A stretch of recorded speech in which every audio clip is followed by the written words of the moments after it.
ఈరోజే మంగళవారం. ఈరోజు ఈ కథను వింటే చాలు దోషాలు పాపాలు తొలగిపోతాయి, లక్ష్మీ కటాక్షం కలుగుతుంది. గణపతికి లక్ష్మీ గణపతి అని పేరు ఎలా వచ్చిందో తెలిపే ఈ కథను ఇప్పుడు తెలుసుకుందాం.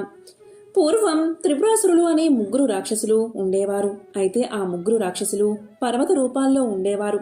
ఆ ముగ్గురు రాక్షసులను చంపాలి అంటే ఆ 3 పర్వతాలను ఒకేసారి కూల్చివేయాలి.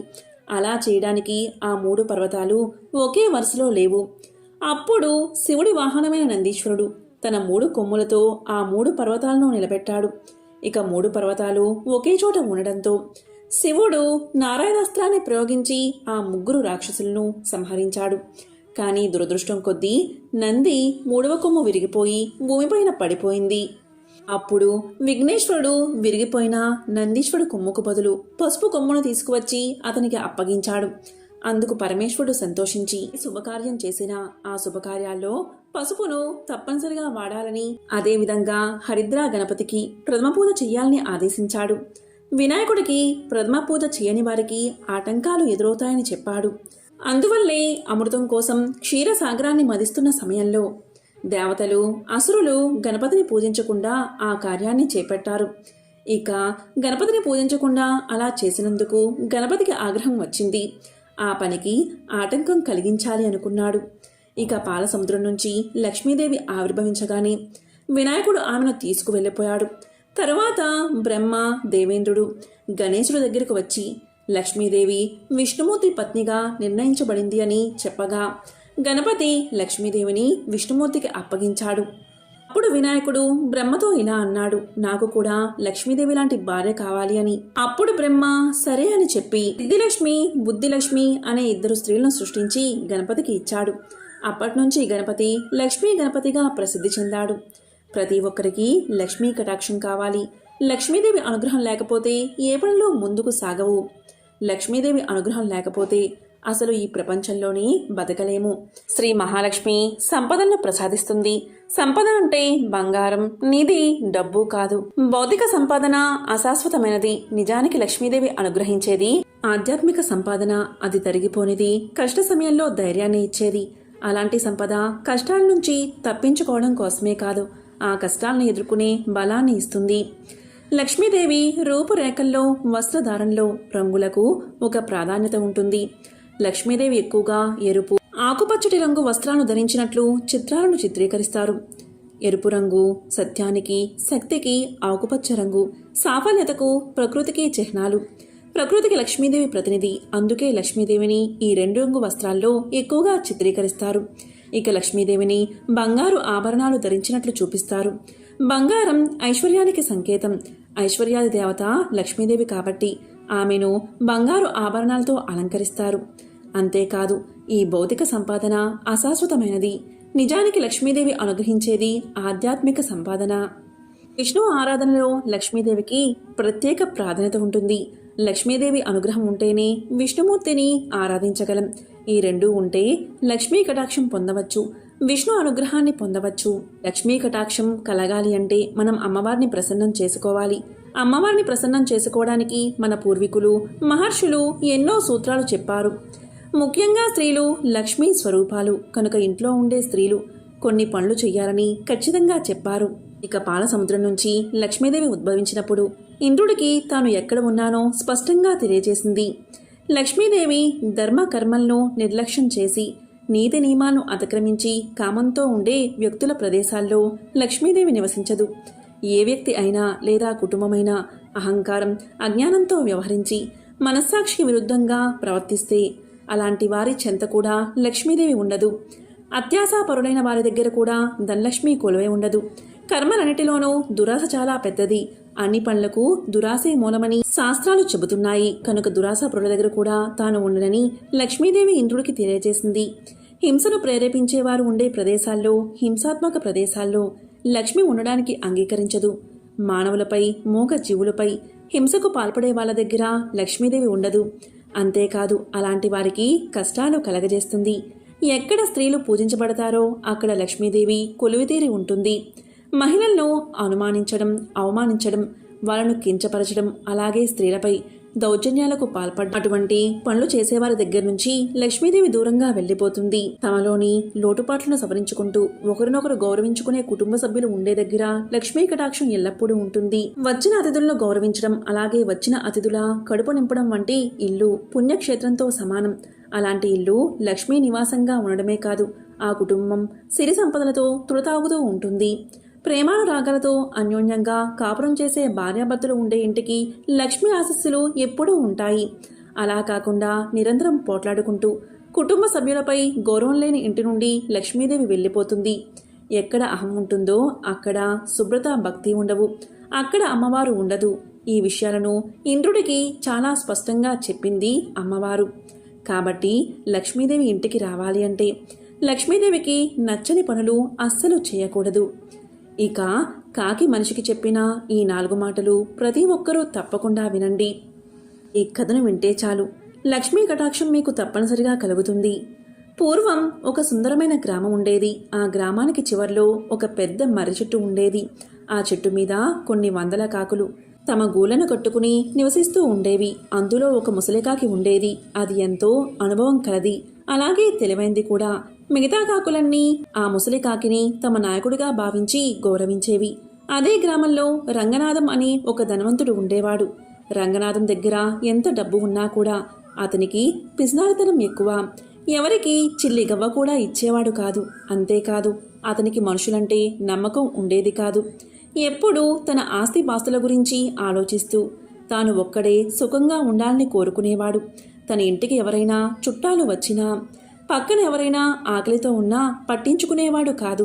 నా కష్టం, నా సొమ్ము నేనే అనుభవించాలి అనేది ఆ రంగనాథం సిద్ధాంతం. ఒకరోజు ఉదయం రంగనాథం తన ఇంట ఆరుబయట కూర్చుని రకరకాల పిండి వంటలతో అల్పాహారం చేస్తున్నాడు.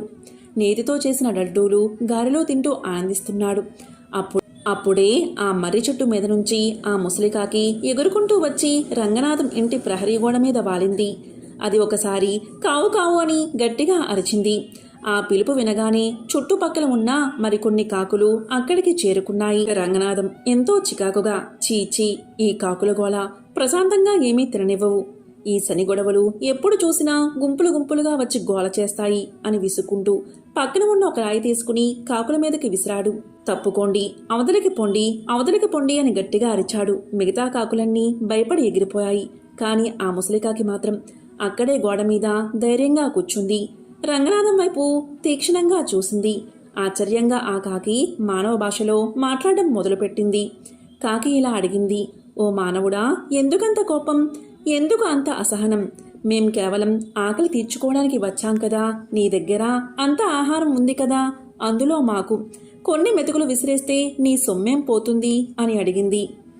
ఇక రంగనాథం అహంకారంతో ఇలా అన్నాడు, ఓరీ పక్షి, నేను రాత్రింబవళ్ళు కష్టపడి సంపాదిస్తే ఆహారం అది మీలాగా ఎక్కడ పడితే అక్కడ దొరికింది తినేది కాదు. కాకికి ఆహారం దొరికితే చాలు కదా, నువ్వెందుకు కావు కావు అని అరిచి మీ జాతి మొత్తాన్ని పిలుస్తావు? దొరికిన ఆహారాన్ని నువ్వు ఒక్కదానివే తింటే నీ కడుపు నిండుతుంది కదా, నలుగురికి పంచితే నీకేం మిగులుతుంది? మీ కాకులకు బుద్ధి లేదు అన్నాడు రంగనాథం. అప్పుడు ఆ కాకి చిరునవ్వు నవ్వి రంగనాథానికి జీవిత సత్యాన్ని బోధించడం మొదలుపెట్టింది. కాకి రంగనాథంతో ఇలా చెప్పింది, ఓ మనిషి, నీ దృష్టిలో అది తెలివి తక్కువతనం కావచ్చు, కానీ మా దృష్టిలో అదే ధర్మం, అదే బలం. నీకు మాకు ఉన్న తేడా ఏంటో నేను వివరంగా చెప్తాను విను. అందులో మొదటిది పంచుకోవడం. మా కాకి జాతికి ఒక గొప్ప గుణం ఉంది. మాకు ఏ చిన్న ఆహారం దొరికినా అది ఎంత చిన్నదైనా సరే మేము ఒకరమే తినము. వెంటనే మా తోటివారికి సంకేతమిస్తాము. అందరం కలిసి తింటాం. కలిసి ఉంటే కలదు సుఖమనేది మా సిద్ధాంతం. కానీ మీరు మీ దగ్గర వందల కొద్దీ సంపద ఉన్నా రహస్యంగా దాచుకుంటారు. పక్కవాడు ఆకలితో చస్తున్నా కూడా పట్టించుకోరు. చివరగా ఒంటరిగానే మిగిలిపోతారు. ఇక రెండవది ఐకమత్యం. మాలో ఎవరికైనా ఆపద వస్తే ఒక కాకి కూడా ఊరుకోదు. వందల కాకులు వచ్చి ఆపదను ఎదుర్కొంటాయి. కానీ మనుషులైన మీరు పక్క ఇంట్లో దొంగలు పడినా తలుపులు వేసుకునే పడుకుంటారు. అందులో మీలో అభద్రతాభావం ఎక్కువ. మాకు ఆ భయం లేదు, ఎందుకంటే మాకు మా జాతి తోడుంటుంది. ఇక మూడవది స్వార్థం లేని ప్రేమ. మీరు మీ బంధువులని, స్నేహితులని ఎప్పుడు పిలుస్తారు? మీకు ఏదైనా అవసరం ఉన్నప్పుడు, లేదా మీ గొప్పలు చెప్పుకోవడానికి మాత్రమే విందులు ఏర్పాటు చేస్తారు. మేము అలా ఉండము. నన్ను ఇప్పుడు నువ్వు రాయిపెట్టి కొడుతున్నావు, కానీ మీ మనుషులు, మీలో ఎవరైనా చనిపోతే పితృకార్యాల పేరుతో పిండాలు పెట్టి కాకి ముట్టుకుంటేనే మా పితరులకు ఆహారం చేరినట్లు అని నమ్ముతారు. బతికి ఉన్నప్పుడు చీకొడతారు, చనిపోయాక మా కోసం ఎదురు చూస్తారు. జీవిని జీవిగా ప్రేమించడం రాని మీ మీద తెలివిలేక కలిసి పంచుకుని తినే మేమే ఎక్కువ అని ఆ కాకి చెప్పిన 4 మాటలు రంగనాథం గుండెల్లో బలంగా నాటుకుపోయాయి. ముఖ్యంగా బతికి ఉన్నప్పుడు చీకొడతారు, చచ్చాక పూజిస్తారు అన్నమాట అతన్ని ఆలోచింపచేసింది. తన దగ్గర ఎంత డబ్బు ఉన్నా మనశ్శాంతి లేకపోవడానికి కారణం తన స్వార్థమే అని గ్రహించాడు రంగనాథం. ఇక రంగనాథం కళ్ళల్లో నీళ్లు తిరిగాయి. అతను వెంటనే లేచి తన పల్లెంలోని గారెలను లడ్డూలను చిన్న చిన్న ముక్కలుగా చేసి గోడ మీద పెట్టాడు. నన్ను క్షమించు పక్షిరాజా, నువ్వు పక్షి రూపంలో ఉన్న దేవుడవి. నాకు గొప్ప జ్ఞానాన్ని ప్రసాదించావు. పంచుకోవడంలో ఉన్న ఆనందం నాకు ఇప్పుడే తెలిసింది అని చేతులు జోడించాడు. ఆనందంగా ఆ కాకి కావు కావుమని అరిచింది. ఈసారి రంగనాథం ఆ అరుపులను చూసి విసుక్కోలేదు. క్షణాల్లో 100 కాకులు వచ్చి ఆ ఆహారాన్ని ఆనందంగా తిన్నాయి. ఆ దృశ్యం చూస్తుంటే రంగనాథంకి ఎంతో తృప్తిగా అనిపించింది. ఆ రోజు నుంచి అతను పూర్తిగా మారిపోయాడు. తన సంపదను 10 మందికి సహాయపడడానికి ఉపయోగించాడు. గ్రామంలో అందరితో కలిసిమెలిసి జీవించాడు. కలిసి ఉంటే దేనైనా సాధించవచ్చు, భయం లేకుండా బతకవచ్చు. అర్థం మనిషిని ఒంటరివాణ్ణి చేస్తుంది, త్యాగం మనిషిని అందరివాణ్ణి చేస్తుంది. ఇది కాకి జీవనశైలి నుంచి మనం నేర్చుకోవాల్సిన అతి ముఖ్యమైన పాఠం. ఈరోజు కాకి చెప్పిన ఈ సత్యాన్ని విన్నవారికి సకల శుభాలు కలుగుతాయి. పూర్వకాలంలో కుండినము అనే పట్టణం సింధు దేశంలో ఉండేది. ఆ పట్టణంలో కౌండిన్య నామంతో ఒక బ్రాహ్మణుడు ఉండేవాడు. అతని భార్య పేరు గుణశీల. ఆమె వివాహం జరిగిన దగ్గర నుంచి ఎప్పుడు చూసినా ఏడుస్తూనే ఉండేది. ఆ బ్రాహ్మణ జంటకు కొడుకులు, కూతుళ్ళు, కోడళ్ళు, అల్లుళ్ళు ఉన్నారు. ఆమెకు సకల భోగభాగ్యాలు ఉన్నా కాని ఎప్పుడూ కూడా ఎందుకు ఏడుస్తుందో ఎవరికి అర్థం అయ్యేది కాదు. ఈమె ఏడుపు విని చుట్టుపక్కల వాళ్ళంతా ఎందుకు ఈమె ఇలా ఏడుస్తుంది, ఈమె అరుపులు వింటుంటే దరిద్రానికి సంకేతంగా అనిపిస్తుంది అని తిట్టుకునేవారు.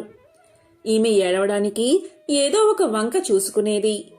పిల్లి చచ్చినా, ఇంట్లో బల్లి చచ్చినా, వీధిలో కుక్క చచ్చినా దాన్ని ఒడిలో పెట్టుకుని ఏడుస్తూనే ఉండేది.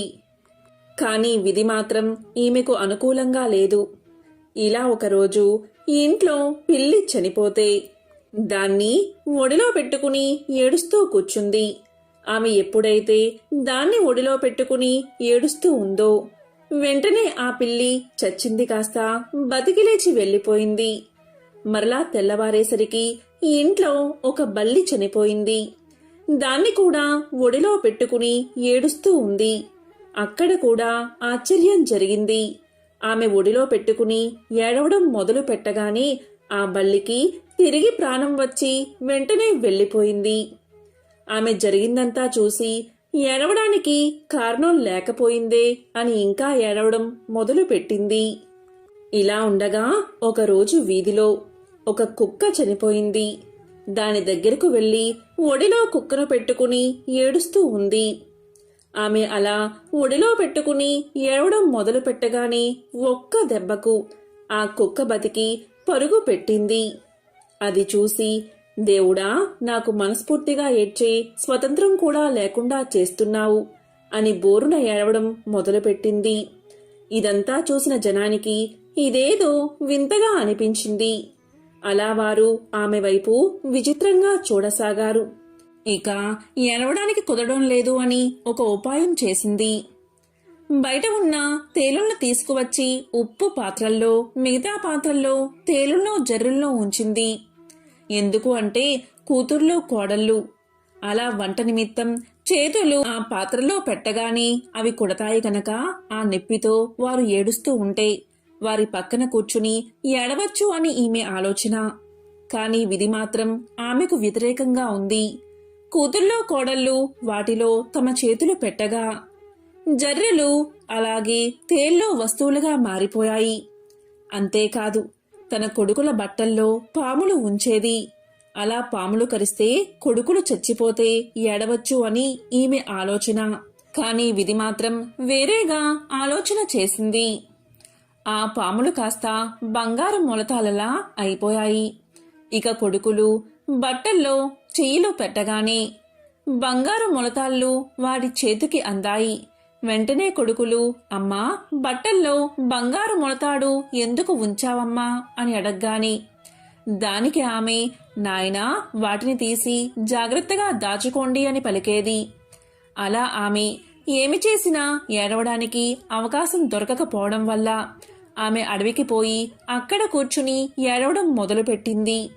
అలా ఏడుస్తున్న సమయంలో పార్వతీ పరమేశ్వరులు ఆ మార్గం గుండా పోతూ ఆమెను చూసి ఇలా పలికారు. ఎందుకమ్మా ఏడుస్తున్నావు అని అడగ్గా దానికి ఆమె ఇలా సమాధానం చెప్తుంది. ఓ మహనీయ దంపతుల్లారా, నాకు అష్టైశ్వర్యాలు ఉన్నాయి, కానీ ఎప్పుడు ఏడవాలనే బుద్ధి పుడుతుంది. అలా ఏడుస్తుంటేనే నాకు మంచిగా అనిపిస్తుంది. దానికి కారణం మీరే చెప్పాలి అని బ్రతిమాలుతుంది. అప్పుడు పార్వతీదేవి మొత్తం తెలుసుకుని ఇలా అంటుంది. ఓ గుణశీల, పూర్వం నీవు కందాబచ్చలి నోమును నోచావు, కానీ దానికి ఉద్యాపన చేయడం మర్చిపోయావు. అందువల్లే ఈ జన్మలో ఈ గ్రహచారం నీకు పట్టింది. నీవు ఈ నోము నోయడం వల్ల మంచి సంతానం, సర్వభోగాలు కలిగాయి అని పలకగా గుణశీల అమ్మవారిని చూసి, అమ్మా, ఈ నోముకు ఉద్యాపన ఎలా చెయ్యాలో చెప్పమని కోరింది. దానికి అమ్మవారు ఇలా చెప్తుంది. అయితే విను. వెండితో కంద దుంపను చేయించు, బంగారంతో బచ్చలి తీగ చేయించు, మంచి కంద సేరు, బచ్చలి అరసేరు, 5 మానికల బియ్యం, పసుపు కుంకుమలతో, నల్ల పూసలు, రవికల గుడ్డలు, మెట్టెలు, మంగళ సూత్రాలతో, ముత్తైదువులకు దక్షిణ తాంబూలాలతో వాయినాలు సమర్పించు అని పార్వతీదేవికి చెప్పింది. అంతట గుణశీల ఇలా పలుకుతుంది. అయితే తల్లి, నేను వచ్చేంత వరకు ఇక్కడే ఉండమని ప్రార్థించి పరుగు పరుగున ఇంటికి పోయి అన్ని వస్తువులు తీసుకువచ్చి పార్వతీ అమ్మవారికి సమర్పించి ఉద్యాపన చేసింది. ఇక పార్వతీ అమ్మవారు నిండు హృదయంతో ఆమెకు ఆశీస్సులు అందించారు. అంతతో అమ్మవారు అంతర్ధానమయ్యారు. ఇక గుణశీల ఇంటికి వచ్చి జరిగిందంతా ఇంట్లో వారికి చెప్పేసరికి అందరూ ఆశ్చర్యపోయారు. 4 జాతుల వారు కుల భేదం లేకుండా ఈ వ్రతాన్ని ఆచరిస్తే సమస్త దుఃఖాలు తొలగిపోతాయని ఆమె చెప్పింది. దాంతో అందరూ కందాబచ్చలి వ్రతాన్ని ఆచరించి సర్వదుఃఖాలను పోగొట్టుకుని సుఖంగా జీవించారు. ఈ వ్రతకథను ఎవరైతే వింటారో వారికి సమస్త దుఃఖాలు తొలగిపోయి సకల శుభాలు కలుగుతాయి. పూర్వం గండకీ నదీ తీరాన ఉన్న సిరిపురం రాజ్యాన్ని వేరసేన మహారాజు జనారంజకంగా పరిపాలిస్తూ ఉండేవాడు.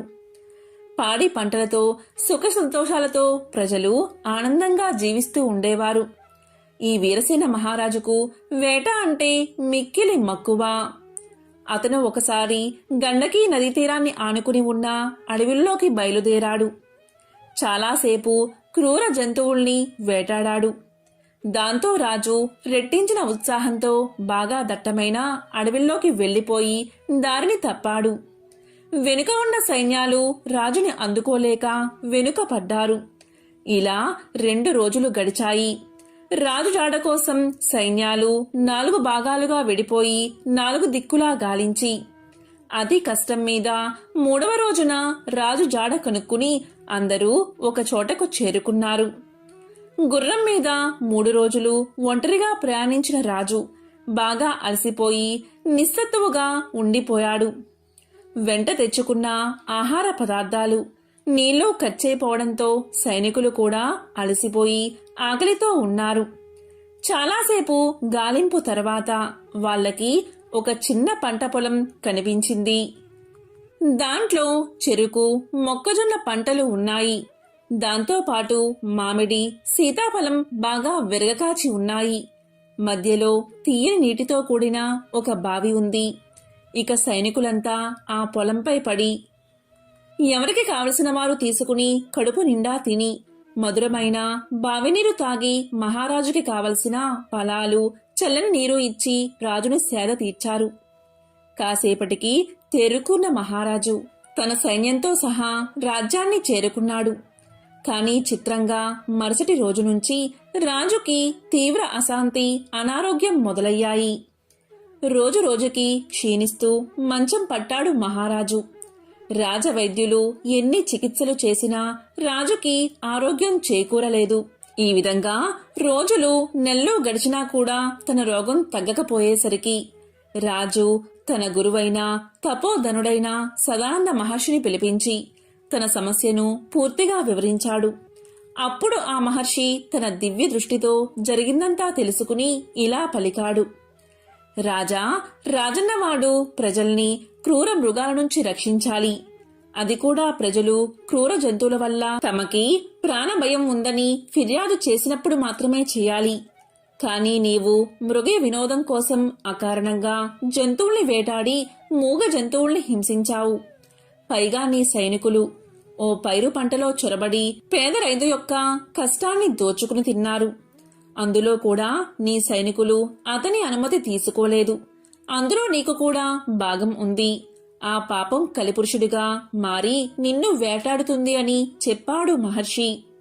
ఇది విన్న రాజు ఎంతో ఆశ్చర్యపోయి ఇలా పలికాడు. మహాత్మా, మన్నించండి. నేను ఈ దేశపు రాజుని కదా. నా రాజ్యంలో ఉన్న సకల ప్రజల మీద, వాళ్ళ ఆస్తుల మీద, ధనధాన్యాలు, పంట పొలాలు, తోటలు, వ్యాపారాలు అన్నిటిపైన నాకు సర్వాధికారాలు ఉన్నాయి కదా. మరి నాకు పాపం ఎలా అంటుతుంది అని అడిగాడు. దానికి మహర్షి ఇలా చెప్పాడు. రాజా, నువ్వు చెప్పింది నిజమే. స్వయంగా నువ్వు ఆ రైతు తోటలోకి వెళ్లి నీకు కావాల్సింది తిని నీ సైనికులకు పంచినా నీకు దోషం అంటదు. లేదా నీ ఆజ్ఞపైన నీ సైనికులు ఆ తోటలోంచి పళ్ళు నీరు నీకు తీసుకువచ్చినా నీకు దోషం అంటదు. ఇక్కడే నువ్వు ధర్మదేవతని సరిగ్గా అర్థం చేసుకోవాలి. పై రెండు విషయాలు జరిగి ఉంటే నీకు దోషం అంటేదే కాదు. కానీ నీ సైనికుల అనాలోచిత చర్య వల్ల తాత్కాలికంగా నీకు ఉపశమనం లభించింది. కానీ ఆ దోష ఫలితాన్ని నువ్వు అనుభవించాల్సి వచ్చింది అని చెప్పాడు మహర్షి. ఇక రాజు సుదీర్ఘంగా ఆలోచించి, మహాత్మా, దీనికి పరిహారాన్ని, ప్రాయశ్చిత్తాన్ని చెప్పండని కోరాడు. ఇక మహర్షిని చూసిన మహారాజు అప్పటికప్పుడు ఆ పంట పొలం రైతును పిలిపించాడు. ఆ రైతు పేద యువకుడైన ముకుందుడు. చక్కనైన రూపం కలవాడు. కాయకష్టం చేసుకుని తనకున్న చిన్న పొలంలో రకరకాల పళ్ళు, ఫలాలు పండిస్తూ వృద్ధులైన తన తల్లిదండ్రులను పోషించుకుంటూ ఉన్నాడు. రాజు యొక్క సైన్యం తన పంటని మొత్తం కాజేయడంతో గత నెల రోజులుగా తల్లిదండ్రులకు సరైన తిండి కూడా పెట్టలేక చాలా దీనస్థితిలో ఉన్నాడు. ఇక రాజు అతనికి క్షమాపణ చెప్పి తన తప్పుకి పరిహారంగా 1000 బంగారు నాణాలు బహుకరించాడు. అప్పుడు పేద రైతు మహా ఆనందపడి ఇలా పలికాడు. రాజా, ఈ బహుమానంతో జీవితాంతం నా తల్లిదండ్రులకి అస్సలు ఏ లోటు లేకుండా ప్రేమగా పోషించుకుంటాను అంటూ రాజుకి కృతజ్ఞతలు చెప్పి అక్కడ్నుంచి వెళ్లిపోయాడు. ఆ విధంగా ఆ రైతు వెళ్లిపోయాక రాజు మహర్షి వైపు తిరిగి, మహాత్మా, ఇక నా పాపం పోయినట్లేనా అని అడిగాడు. దానికి మహర్షి ఇలా అన్నాడు.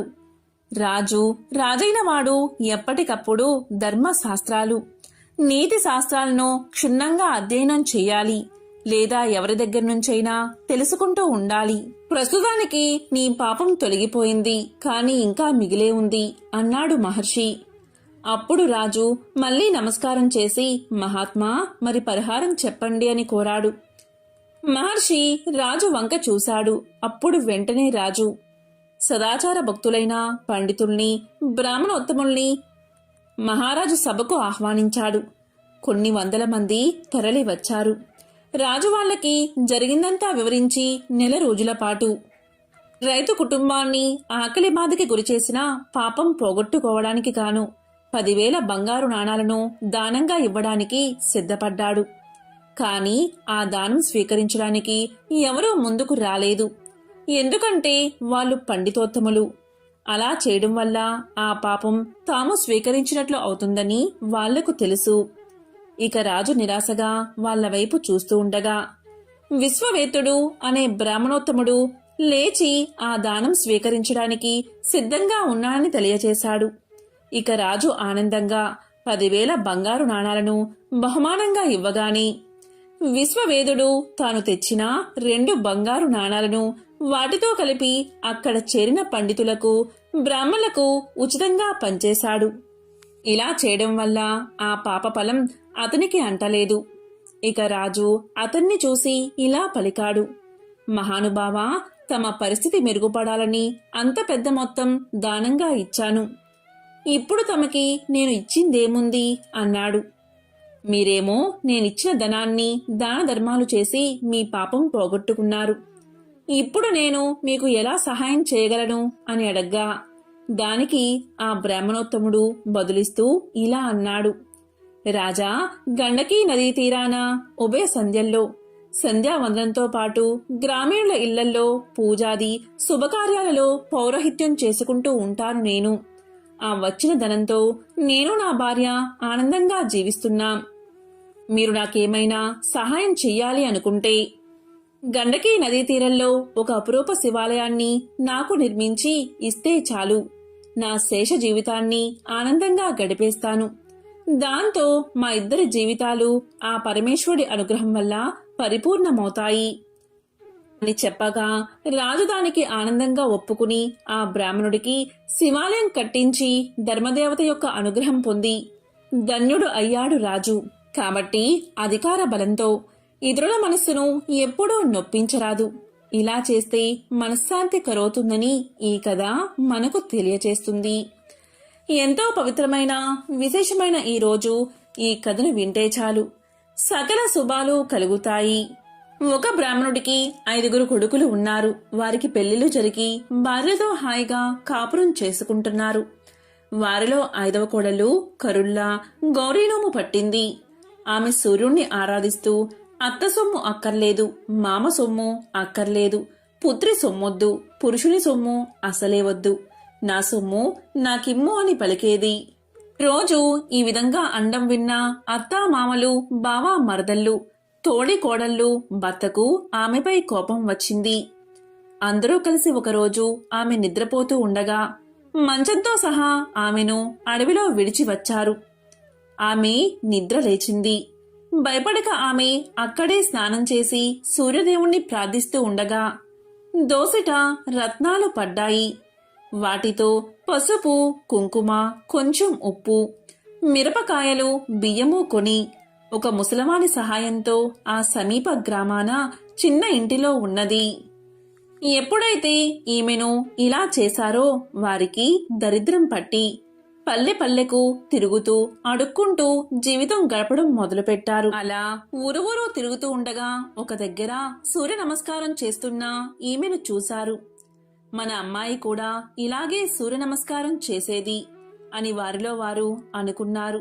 సూర్యుడి కరుణ వల్ల అక్కడ మేడలు, మిద్దెలు, ఇల్లు, వాకిళ్ళు, తోటలు, దొడ్లు విపరీతంగా కొన్నది ఆమె. నిత్యాన్నదానం చేసేది. ఒకరోజు అత్తామామలు వచ్చి అన్నం పెట్టమన్నారు. నా అత్తామామ మీలాగే ఉండేవారని వారిని చూసి పలికింది. ఇంతలో భర్త వచ్చాడు. ముగ్గురుకు తలంటు పోసి కొత్త బట్టలు కట్టబెట్టింది. వారితో కరుళ్ళు కొత్తవి కంచెంలో పెట్టి కరుల్లా గౌరీనోము నోయించింది. ఇలా 5 సంవత్సరాలు చేయించగానే వారి పాపాలన్నీ తొలగిపోయాయి. దాంతో వారు కోడలతో సహా ఎంతో ఆనందంగా జీవనం సాగించారు. ఎంతో పవిత్రమైన విశేషమైన ఈ కథను విన్నవారికి సకల శుభాలు కలుగుతాయి. మంగళవారం సందర్భంగా లక్ష్మీదేవికి సంబంధించిన ఒక విశిష్టమైన కథను ఇప్పుడు ఈ వీడియోలో తెలుసుకుందాం. పూర్వం అవంతి నగరంలో ధర్మయ్య, శ్యామల అనే దంపతులు ఉండేవారు. ధర్మయ్య వడ్రంగి పని చేసుకుంటూ జీవితం గడిపేవాడు. ఆ దంపతులకు 3 కుమార్తెలు. ఒక సంవత్సరం కరువు కాటకాలు వచ్చి ధర్మయ్యకు పని దొరకక ఇల్లు గడవడానికి కూడా చాలా కష్టపడ్డాడు. ఆ తరువాతి సంవత్సరం కూడా కరువుతో దేశమంతా అల్లాడిపోయింది. ప్రజలందరూ తిండి గింజలు దొరకక నానా ఇబ్బందులు పడ్డారు. ఇక ధర్మయ్య పరిస్థితి ఇంకా దారుణంగా ఉంది. తినడానికి 2 పూటల భోజనం కూడా దొరకక మరమరాలు తింటూ ఇల్లంతా కాలం గడుపుతున్నారు. కాని ఆ దంపతులిద్దరూ ఇంత కష్టకాలంలో కూడా భగవంతుణ్ణి మరవలేదు. వారి ఇంట్లో తరతరాల నుండి వస్తున్న శ్రీ లక్ష్మీనారాయణ విగ్రహం ఒకటి ఉంది. ఆ విగ్రహాన్ని రోజు భక్తి శ్రద్ధలతో పూజించేవారు. రోజు ఏదో ఒక పదార్థాన్ని తప్పకుండా నైవేద్యంగా పెట్టేవారు. అయితే 2 సంవత్సరాల నుండి కరువు వల్ల ఇంట్లో ఏ పదార్థమూ లేకపోవడం చేత ఈ ఇంటి ఆవరణలోని తులసి మొక్క నుండి ఒక దళాన్ని శ్రీ లక్ష్మీనారాయణలకు భక్తితో కళ్ళుకు అద్దుకుని సమర్పించేవారు. రోజులు ఇలా గడుస్తూ ఉండగా ఒకరోజు రాత్రి 10 గంటల సమయంలో ఎవరో తలుపు తట్టిన శబ్దం వినబడింది. ఈ వేళలో ఎవరు వచ్చి ఉంటారా అని ఆలోచిస్తూ తలుపు తీసిన ధర్మయ్య దంపతులకు మధ్య వయస్కులో ఉన్న ఒక ముత్తైదువు కనిపించింది. ఆమెలో ఏదో ఒక దివ్య తేజస్సు ధర్మయ్యకు గోచరించింది. ఇంత రాత్రివేళ ఇలా ఒంటరిగా వచ్చినా ఈమె ఎవరై ఉంటుందా అని ఆలోచిస్తూ ఉండగా ఆమె వీరితో ఇలా పలుకుతుంది. నాయనా, నేను పొరుగు ఊరు నుండి మా ఊరు వెళుతూ దారి తప్పి ఇటుగా వచ్చాను. రాత్రి కావడం వల్ల దోవ సరిగ్గా తెలియడం లేదు. ఈ రాత్రి మీ ఇంటిలోనే పడుకుని తిరిగి ఉదయాన్నే వెళ్ళిపోతాను అని పలికింది. అప్పుడు ధర్మయ్య దంపతులిద్దరూ ఆమెను లోపలికి రమ్మని ఆహ్వానించారు. అతిథి భగవంతుడితో సమానం కదా, కాని ఆమెకు ఇవ్వడానికి ఇంట్లో ఏమీ కనిపించలేదు. వాళ్ళకి కాసిన్ని మంచినీళ్లు మాత్రమే ఇచ్చారు. ఇంట్లో పడుకోవడానికి ఒక చాప మాత్రమే ఉంది. ఆ రాత్రి ఆమె ఆ చాపపైనే నిద్రించింది. తెల్లవారగానే వెళ్ళడానికి సిద్ధమైంది. అప్పుడు ధర్మయ్య దంపతులిద్దరూ ఆమెతో ఇలా అన్నారు. తల్లి, నీవు తేజస్సుతో సాక్షాత్తు జగన్మాత అయిన శ్రీ మహాలక్ష్మిగా ఉన్నావు. నిన్ను ఒట్టి చేతులతో పంపుతున్నందుకు మాకు ఎంతో బాధగా ఉంది అన్నారు వారిద్దరూ. అప్పుడు ఆమె ఇలా పలుకుతుంది. దంపతులారా, మీరు చింతించవద్దు. మీ ఇంట్లో ఉండడానికి ఒప్పుకున్నారు, అదే చాలు అంది. అప్పుడు శ్యామలమ్మ ఆమెకు బొట్టు పెట్టి పంపించింది. ఆమె వెళ్ళిన తర్వాత కాసేపటికి ఇంట్లో ఏదో చప్పుడు వినిపించింది. ఏమిటా అది అని ఇల్లంతా చూడగా శ్రీ లక్ష్మీనారాయణ విగ్రహం వద్ద నుండి శబ్దం వస్తున్నట్టుగా వారు గమనించారు. అక్కడ కొన్ని బంగారు నాణాలు పడి ఉన్నాయి. అప్పుడు ఆ దంపతులకు జరిగిందంతా అర్థమైంది. రాత్రి తమ ఇంటికి వచ్చింది మరెవరో కాదు, సాక్షాత్తు జగన్మాత శ్రీ మహాలక్ష్మి. ఆ తల్లికి తామేమీ ఇవ్వలేకపోయామే, చెయ్యలేకపోయామే, కనీసం తగిన వసతి కూడా కల్పించలేకపోయామే అని ఎంతో బాధపడ్డారు. ఆ తల్లిని అనేక విధాలుగా స్తుతించారు. శ్రీ మహాలక్ష్మీదేవి అనుగ్రహం వల్ల కలిగిన ధనంతో పిల్లల పెళ్లిళ్లు ఘనంగా జరిపించారు. జీవించినంతకాలం సుఖంగా జీవించి ఎన్నో సత్కార్యాలు చేసి చివరకు ముక్తిని పొందారు. దీపం లక్ష్మీ స్వరూపం. ధర్మయ్య దంపతులు రోజు శ్రీ లక్ష్మీనారాయణ విగ్రహం వద్ద దీపం వెలిగించేవారు. ఎంతటి కష్ట సమయంలో అయినా దీపారాధన మాత్రం మానలేదు. అందువల్ల శ్రీ మహాలక్ష్మీదేవి ఎంతో సంతోషించి వారిని అనుగ్రహించింది. దీపం జ్ఞాన స్వరూపం. దీపం ఐశ్వర్య స్వరూపం. దీపం ఉన్న చోట శ్రీ మహాలక్ష్మి చిరునవ్వుతో ఉంటుంది. ఎవరైతే నిత్యం దీపారాధన చేస్తారో వారు సిరి సంపదలతో తులతూగుతారు. వారికి దేనికి లోటు ఉండదు. ధనధాన్యాలు సమృద్ధిగా ఉంటాయి. ఆ తల్లి అనుగ్రహం ఉన్నవారికి సర్వ సౌభాగ్యాలు లభిస్తాయి. ఓ జగజ్జనని జగన్మాత శ్రీ మహాలక్ష్మి, నీకు ఇవే మా నమస్కారాలు. మంగళప్రదాయని నీవు, నీకే ఇవి మా ప్రణామాలు. లోకేశ్వరి, నీకు ఇవే మా నమస్కారాలు. భక్తుల కోరికలు తీర్చే కల్పవల్లివి నీవు. నీ కటాక్షం ఉన్నవారికి సర్వ సౌభాగ్యాలు చేకూరతాయి. దేనికి లోటు లేకుండా జీవితమంతా ఆనందంగా గడుస్తుంది. శ్రీ మహాలక్ష్మి కటాక్షం లేనివారు బానిసత్వం, దారిద్ర్యం, అప్పులు, భార్యావియోగం, అనారోగ్యం, ఇలాంటి అనేక కష్టాల పాలవుతారు. సర్వమంగళ ప్రదాయిని అయిన జగన్మాత ఆరాధించిన వారికి దేవిని దాసదాసీ జనం, పుత్రులు, మిత్రులు, బంధువులు, ఆరోగ్యం, ధనం, ధాన్యం, వాహనమనే అష్టైశ్వర్యాలు లభిస్తాయి. శ్రీ లక్ష్మీనారాయణను ఎవరైతే ఎప్పుడూ మనసులో ప్రార్థిస్తూ ఉంటారో వారికి సర్వ సౌభాగ్యాలు కలుగుతాయి. వారికి ఎటువంటి పరిస్థితుల్లో కూడా ఆపద దరిచేరదు. శ్రీ లక్ష్మీనారాయణులు అన్యోన్యమైన జంట.